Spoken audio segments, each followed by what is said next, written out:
Hello and welcome everybody to another Kaapana tutorial. My name is Markus Bujacek. I'm a PhD student in the Kaapana team and want to introduce you today Kaapana Federated and how does it work, so the underlying principle of Kaapana Federated. Let's start by taking a look at other federated learning frameworks. In other federated learning frameworks, we commonly have a server and individual sites, and at all of these instances, so at the server and at the sites, continuously scripts are running over the whole federated training.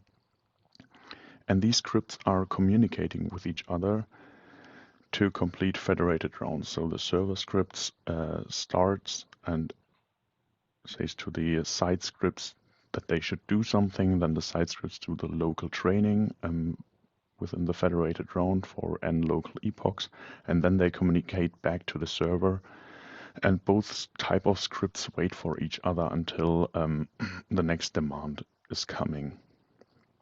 This continues over the whole federated training until the federated training is finished, and then all scripts at the server and at the sites are shut down and the federated training is completed.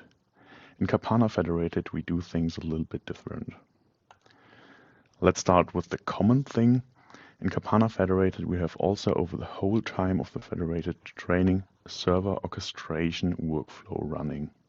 But this server orchestration workflow spawns up per federated round a process at the individual sites.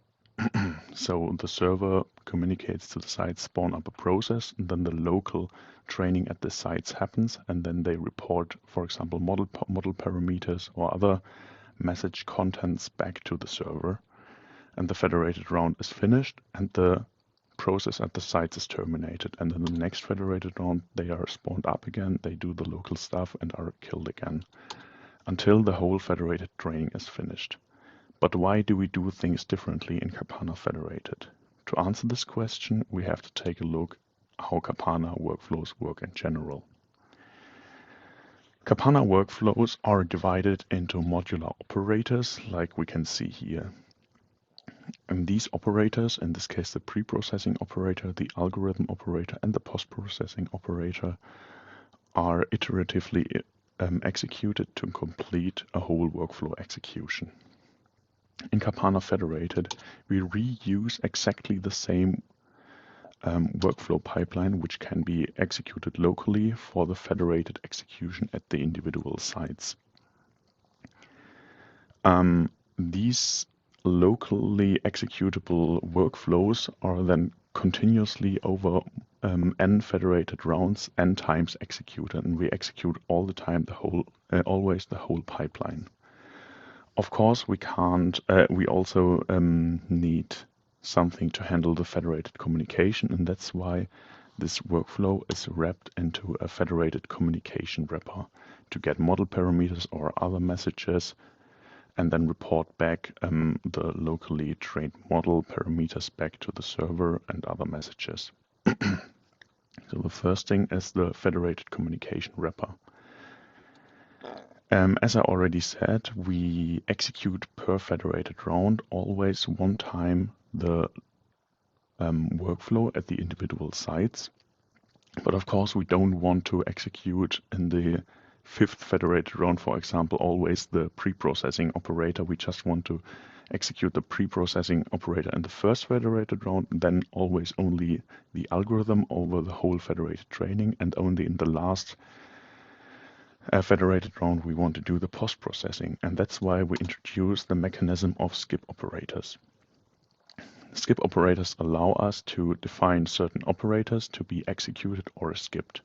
In this example, in the first workflow execution, only the pre-processing operator is executed, while the remaining two ones are skipped. In the two intermediate workflow executions, only the algorithm is really executed, and the others are skipped, so pre- and post-processing is not happening. And in the last workflow execution of this example, only the post-processing is executed, while the others are skipped.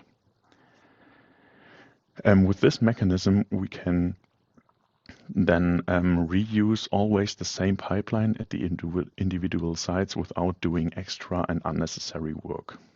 However, we might still want to reuse results from a previous federated round in the current federated round. For example, we want to reuse in the second federated round the pre-processing results from the first federated round where the data was pre-processed. And that's why we combine the skip operators with a caching mechanism to cache results from the previous federated round and use it in the current federated round. Therefore, we introduce a caching wrapper, which can be wrapped about every operator to cache its result from the previous federated round. So with these two wrappers, so the federated communication wrapper and the caching wrapper, we can turn locally executable workflows just by wrapping them with the two wrappers into federated executable workflows for the site's federated learning. And to compose out of these concepts now a whole federated training, we start again with the server's orchestration deck, which is constantly running over the whole training. This spawns up then processes at the individual sites. In this pre-processing federated round, only the first pre-processing operator is executed while the others are skipped. And again, the federated communication is handled by the orange federated communication wrapper. And the next, and over the whole federated training now, the result of the pre-processing is cached from the first pre-processing federated round, and only the algorithm, so the second operator, is always executed over the whole federated training.